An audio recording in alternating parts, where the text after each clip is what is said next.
नमस्कार मित्रांनो, ज्या पण लाडक्या बहिणींना ई-के-वाय-सी चुकली आहे व ई-के-वाय-सी करण्यामध्ये प्रॉब्लेम आले होते आणि सोबत 1500 रुपयाचा हप्ता हा त्यांच्या बँक खात्यामध्ये आला नाही. आता याच्यावरती भरपूर अशा लाडक्या बहिणी परेशान झालेल्या आहे. तर याच्यावरती त्यांना काही पर्याय मिळेना. तर मित्रांनो, तुम्हाला हा व्हिडिओ जर बघितला तुम्ही तर तुम्हाला लगेच कळणार आहे की का असा प्रॉब्लेम तुमचा झाला आहे.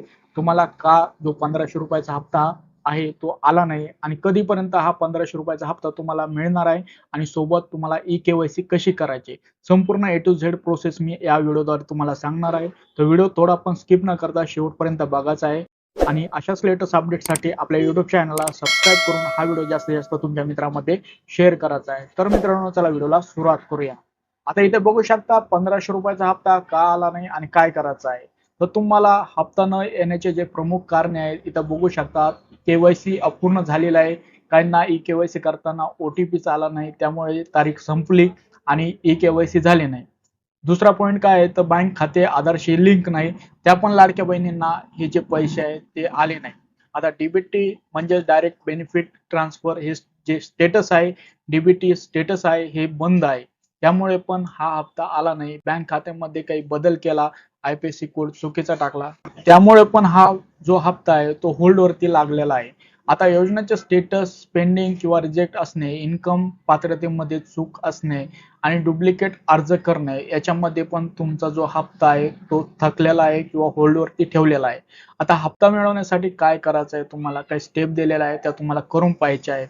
आता स्टेप मध्ये काय आहे, हप्ता मिळवण्यासाठी जवळच्या सीएससी केंद्रामध्ये जायचं आहे. तिथे खालील जे कागदपत्र आहे ते तुम्हाला सोबत ठेवायचे आहे आणि त्यांना जी वेबसाईट आहे लाडकी बहीण योजना जर चालू असेल का ही वेबसाईट पहिले विचारायची आहे आणि त्याच्यानंतर ही प्रोसेस करून बघायची आहे. तर काय करायचं आहे, आधार बँक लिंक आहे का हे चेक करा. त्याच्यानंतर डीबीटी स्टेटस ऍक्टिव्ह आहे का हे तपासा. त्याच्यानंतर जर रिजेक्ट असेल तर त्याचं कारण काय आहे ते जाणून घ्या आणि त्याच्यानंतर पुन्हा एकदा बँकेत जाऊन हा फॉर्म भरा.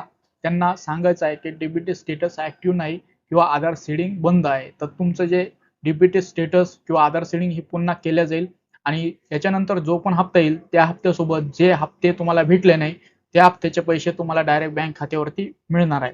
आता ई-के-वाय-सी ची तर तारीख संपली आहे. आता ई-के-वाय-सी कशी करायची आहे त्याच्यासाठी काय आहे, आता ई-के-वाय-सी ची जी मुदत आहे पुन्हा चालू होणार आहे का, तर हा सरकारकडून ही ई-के-वाय-सी रिओपन होणार आहे पण त्याची तारीख आणखी जाहीर केली नाही.